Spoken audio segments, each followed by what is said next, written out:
प्रेम से बोलिए जय माता दी। भक्तों, चैत्र नवरात्रि के 5वें दिन सुने श्री दुर्गा सप्तशती पाठ अध्याय 9 और 10। भक्तों, 9वां अध्याय में सुनेंगे निशुंभ वध की कथा। राजा ने कहा, ऋषिराज, आपने रक्त बीज के वध से संबंध रखने वाला वृत्तांत मुझे सुनाया। अब मैं रक्त बीज के मरने के पश्चात क्रोध भरे हुए शुंभ व निशुंभ ने जो कर्म किया है वह सुनना चाहता हूँ।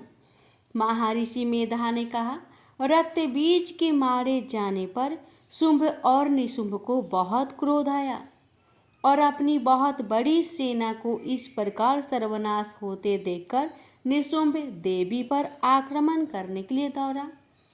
उसके साथ बहुत से बड़े बड़े असुर देवी को मारने के वास्ते दौड़े और महापराक्रमी शुंभ अपनी सेना सहित चंडिका को मारने के लिए बढ़ा। फिर शुंभ और निशुंभ का देवी से घोर युद्ध होने लगा और वह दोनों असुर इस प्रकार देवी पर बाण फेंकने लगे जैसे मेघों से वर्षा हो रही हो। उन दोनों के चलाए हुए बाणों को देवी ने अपने बाणों से काट डाला और अपने शस्त्रों की वर्षा से उन दोनों दैत्यों को चोट पहुंचाई। निशुंभ ने तीक्ष्ण तलवार और चमकती हुई ढाल लेकर देवी के सिंह पर आक्रमण किया। अपने वाहन को पहुंची हुई देखकर देवी ने अपने चूरद्र नामक बाण से निशुंभ की तलवार व ढाल दोनों को ही काट डाला। तलवार और ढाल कट जाने पर निशुंभ ने देवी पर शक्ति से प्रहार किया। देवी ने अपने चक्र से उसके 2 टुकड़े कर दिए। फिर क्या था, दैत्य मारे क्रोध के जल भुन गया। उसने देवी को मारने के लिए उसकी ओर शूल फेंका, किंतु देवी ने अपने मुक्के से उसको चूर चूर कर डाला। फिर उसने देवी पर गदा से प्रहार किया। देवी ने त्रिशूल से गदा को भस्म कर डाला। इसके पश्चात वह फरसा हाथ में लेकर देवी की ओर लपका। देवी ने अपने बाणों से उसे धरती पर सुला दिया। अपने पराक्रमी भाई निशुंभ के इस प्रकार से मरने पर शुंभ क्रोध में भरकर देवी को मारने के लिए दौड़ा। रथ में बैठा हुआ उत्तम आयुधों से सुशोभित अपनी 8 बड़ी बड़ी भुजाओं से सारे आकाश को ढके हुए था। शुंभ को आते हुए देखकर देवी ने अपना शंख बजाया और धनुष की टंकार का भी अत्यंत दुस्सह शब्द किया। साथ ही अपने घंटों के शब्द से, जो कि संपूर्ण दैत्य सेना के तेज को नष्ट करने वाला था, संपूर्ण दिशाओं को व्याप्त कर दिया। इसके पश्चात देवी के सिंह ने भी अपनी दहाड़ से, जिसे सुन बड़े बड़े बलवानों का मद चूर चूर हो जाता था, आकाश, पृथ्वी और 10 दिशाओं को पूरित कर दिया। फिर आकाश में उछलकर काली ने अपने दांतों तथा हाथों को पृथ्वी पर पटका। उसके ऐसा करने से ऐसा शब्द हुआ जिससे कि उससे पहले के सारे शब्द शांत हो गए। इसके पश्चात शिवदूती ने असुरों के लिए भय उत्पन्न करने वाला अट्टहास किया, जिसे सुनकर सब दैत्य थर्रा उठे और शुंभ को बड़ा क्रोध हुआ। फिर अंबिका ने उसे, अरे दुष्ट, खरा रह कहा तो आकाश से सभी देवता जय हो बोल उठे। शुंभ ने वहां जाकर ज्वालाओं से युक्त एक अत्यंत भयंकर शक्ति छोड़ी, जिसे आते देखकर देवी ने अपनी महोलका नामक शक्ति से काट डाला। राजन, फिर शुंभ के सिंहनाद से तीनों लोक व्याप्त हो गया और उसकी प्रतिध्वनि से ऐसा घोर शब्द हुआ जिसने इससे पहले के सब शब्दों को जीत लिया। शुंभ के छोड़े बाणों को देवी ने और देवी के छोड़े बाणों को शुंभ ने अपने बाणों से काट सैकड़ों और हजारों टुकड़े में परिवर्तित कर दिए। इसके पश्चात जब चंडिका ने क्रोध में भरा शुंभ को त्रिशूल से मारा तो वह मूर्छित होकर पृथ्वी पर गिर पड़ा। इतने में निशुंभ चैतन्य होकर वहां धनुष लेकर आया और अपने बाणों से उसने देवी काली तथा सिंह को घायल कर दिया। फिर उस राक्षस ने 10,000 भुजाएं धारण करके चक्रादि आयुधों से देवी को आच्छादित कर दिया। तब भगवती दुर्गा ने कुपित होकर अपने बाणों से उन चक्रों तथा बाणों को काट डाला। यह देखकर निशुंभ हाथ में गदा लेकर चंडिका को मारने के लिए दौड़ा। उसके आते ही देवी ने तीक्ष्ण धार वाले खड्ग से उसकी गदा को काट डाला। उसने फिर त्रिशूल हाथ में लिया। देवताओं को दुखी करने वाला निशुंभ को त्रिशूल हाथ में लिए हुए आता देखकर चंडिका ने अपनी शूल से उसकी छाती पर प्रहार किया और उसकी छाती को चीर डाला।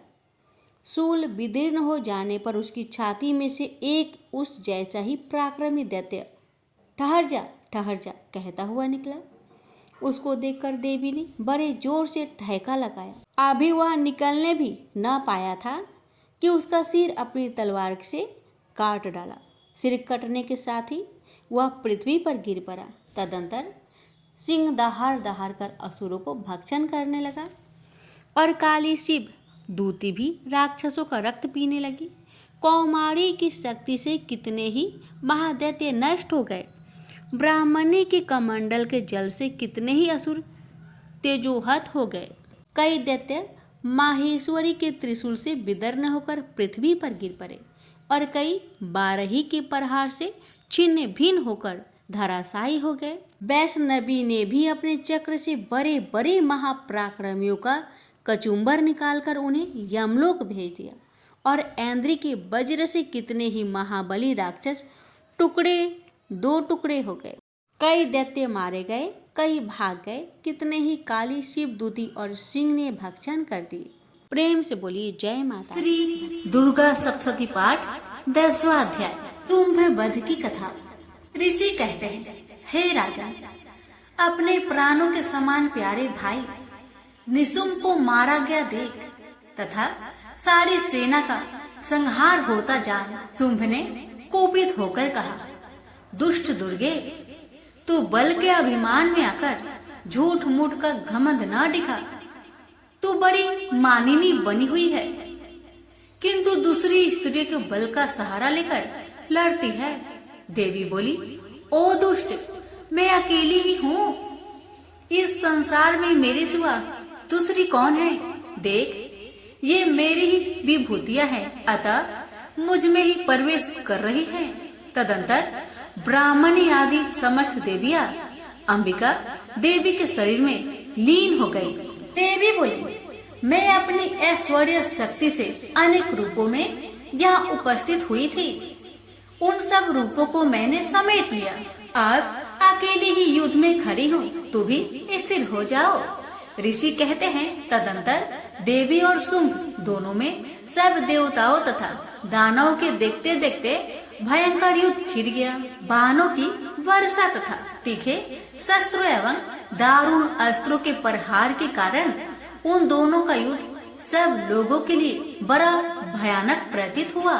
उस समय अंबिका देवी ने जो सैकड़ों दिव्य अस्त्र छोड़े, उसे दैत्यराज शुंभ ने उनके निवारक अस्त्र द्वारा काट डाला। इसी प्रकार शुंभ ने भी जो दिव्य अस्त्र चलाए, उन्हें परमेश्वरी ने भयंकर हुक्कार शब्द के उच्चारण आदि द्वारा खेल खेल में ही नष्ट कर डाला। तब उस असुरों ने सैकड़ों बाणों से देवी को आच्छादित कर दिया। यह देख क्रोध से भरी हुई उन देवी ने भी बाण मार कर उसका धनुष काट डाला। धनुष कट जाने पर फिर दैत्यराज ने शक्ति हाथ में ली, किंतु देवी ने चक्र से उसके हाथ की शक्ति को भी काट गिराया। तत्पश्चात दैत्यों के स्वामी शुंभ ने 100 चांद वाली चमकती हुई ढाल और तलवार हाथ में ले उस समय देवी पर धावा किया। उसके आते ही चंडिका ने अपने धनुष से छोड़े हुए तीखे बाणों द्वारा उसकी सूर्य किरणों के समान उज्जवल ढाल और तलवार को तुरंत काट दिया। फिर उस दैत्य के घोड़े और सारथी मारे गए। धनुष तो पहले ही कट चुका था। अब उसने अंबिका को मारने के लिए उद्धत हो भयंकर मुदगर हाथ में लिया। उसे आते देख देवी ने अपने तीक्ष्ण बाणों से उसका मुद्दर भी काट डाला, जिस पर भी वह असुर मुक्का तान कर बड़े वेग से देवी की ओर झपटा। दैत्यराज ने देवी की छाती में मुक्का मारा। तब उन देवी ने भी उसकी छाती में चांटा जड़ दिया। देवी का थप्पड़ खाकर दैत्यराज शुंभ पृथ्वी पर गिर पड़ा, किंतु पुनः सहसा पूर्ववत उठकर खड़ा हो गया। फिर वह उछला और देवी को ऊपर ले जाकर आकाश में खड़ा हो गया। तब चंडिका आकाश में भी बिना किसी आधार के ही शुंभ के साथ युद्ध करने लगी।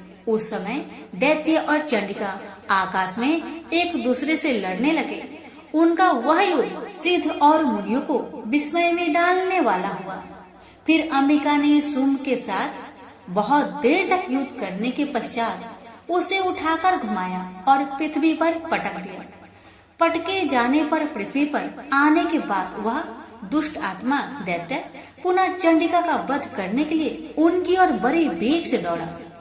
तब समझ दैत्यों के राजा शुंभ को अपनी ओर आते देख देवी ने त्रिशूल से उसकी छाती छेद कर उसे पृथ्वी पर गिरा दिया। देवी के शूल की धार से घायल होने पर उसके प्राण पेखरों उड़ गए और वह समुद्रों, द्वीपों तथा पर्वतों सहित समूची पृथ्वी को कंपाता हुआ भूमि पर गिर पड़ा।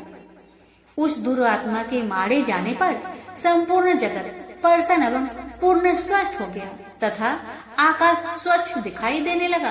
पहले जो उत्पात सूचक मेघ और उल्कापात होते थे वे सब शांत हो गए तथा उस दैत्य के मारे जाने पर नदियां भी ठीक मार्ग से बहने लगी।